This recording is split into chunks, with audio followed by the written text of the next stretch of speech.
Hello, Emmanuel family and friends and faithful. Today is Maundy, Thursday, which is the day in Holy Week where we celebrate the Passover meal and the breaking of bread.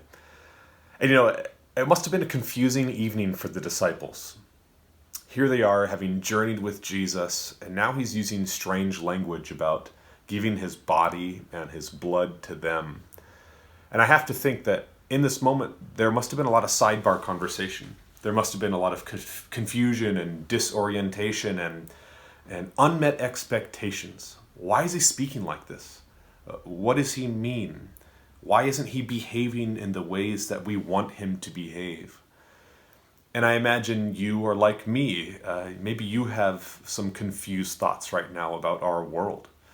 Maybe you're disoriented. Maybe you feel isolated and alone. Maybe you've got unmet expectations. I know I certainly do. I'm supposed to be at a Little League game this evening. I'm supposed to be able to take my daughter to ballet classes and Sam to the skate park. And our kids are asking questions like, when do we get to see our friends? When do we get to play again? When do we get to see our family, for that matter? And maybe some of you are thinking, what does church look like now? What does faithfulness look like now? How am I supposed to keep moving on?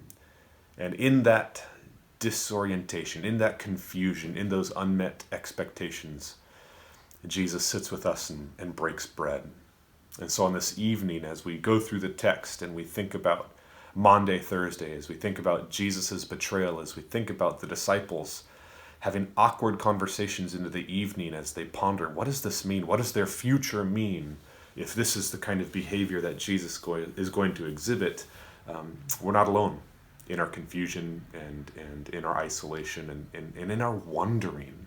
All right, Jesus, what do you have in store for me? At the conclusion of the reading today, we're going to break bread.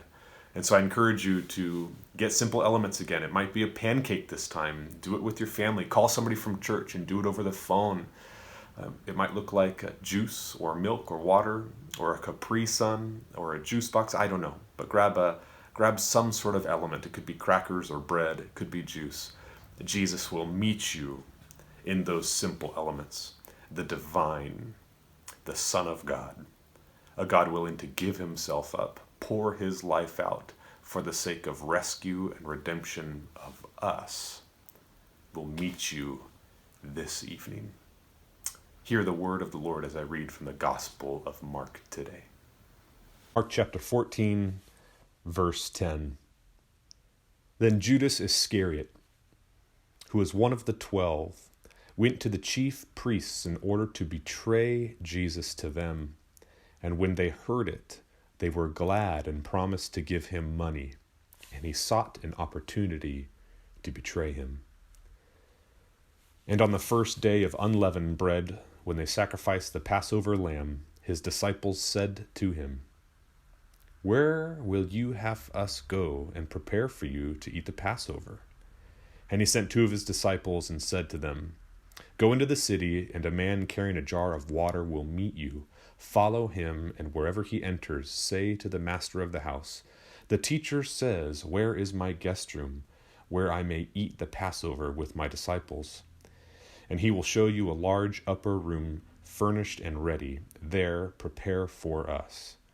And the disciples set out and went to the city and found it just as he had told them, and they prepared the Passover.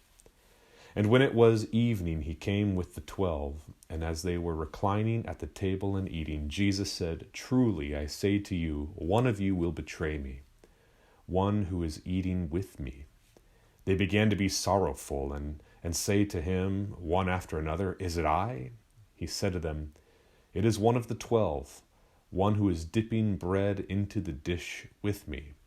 For the Son of Man goes as it is written of him, but woe to that man by whom the Son of Man is betrayed. It would have been better for that man had he not been born." And as they were eating, he took bread, and after blessing it, broke it and gave it to them, and said, "Take, this is my body." And he took a cup, and when he'd given thanks, he gave it to them, and they all drank of it. And he said to them, "This is my blood of the covenant, which is poured out for many. Truly I say to you, I will not drink again of the fruit of the vine until the day when I drink it new in the kingdom of God.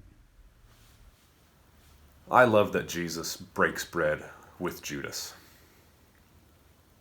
It's almost an opportunity to invite him into something better, to give him another way out. And I also love how the passage ends. After they break bread, it says this: "And when they had sung a hymn, they went out to the Mount of Olives."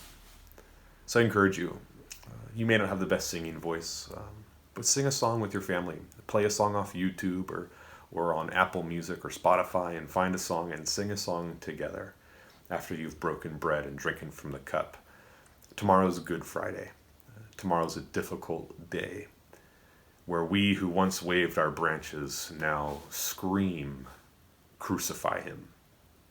Crucify the Son of the Father." I'll see you tomorrow. Take care.